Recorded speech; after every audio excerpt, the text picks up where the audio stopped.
লাল টকটকে আগুনের ফুলকি ছুটছে, গলে পড়ছে তপ্ত লাভা। ভয়ঙ্কর এই সৌন্দর্য দেখার জন্যই ছুটছেন বহু পর্যটক।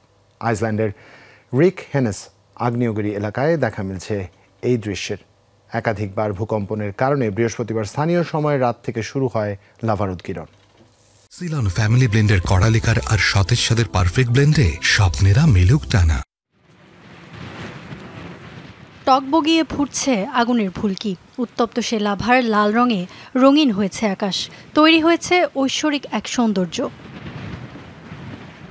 পর্বতের প্রায় ৪ কিলোমিটার ফাটল দিয়ে প্রতি সেকেন্ডে উদগীরণ হচ্ছে ২,০০০ ঘনমিটার লাভা।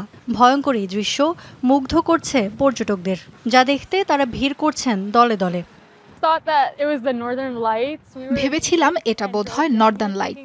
আমরা ভিকে ছিলাম, সেখান থেকে এসেছি অরোরা দেখতে। এখানে এসে দেখি অরোরা নয়, আগ্নেয়গিরির অগ্নুৎপাত। আমার জীবনে দেখা সবচেয়ে কুল অভিজ্ঞতা এটি। মালয়েশিয়া থেকে ঘুরতে এসেছি।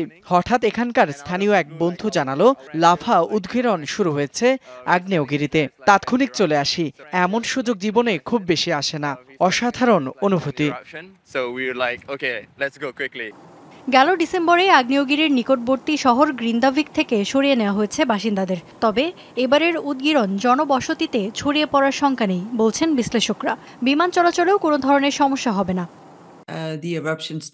লাভা জনবসতির দিকে এগোচ্ছিল, তবে বসতি থেকে ৩,০০০ মিটার আগেই থেমে গেছে এর প্রবাহ। উদগীরণও কমতে শুরু করেছে, তাই আপাতত আতঙ্কিত বা শঙ্কিত হওয়ার কিছুই নেই।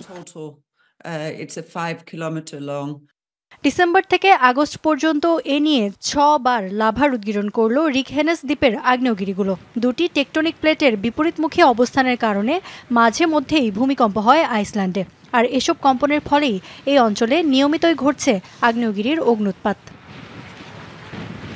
ইফাত খন্দকার, যমুনা নিউজ।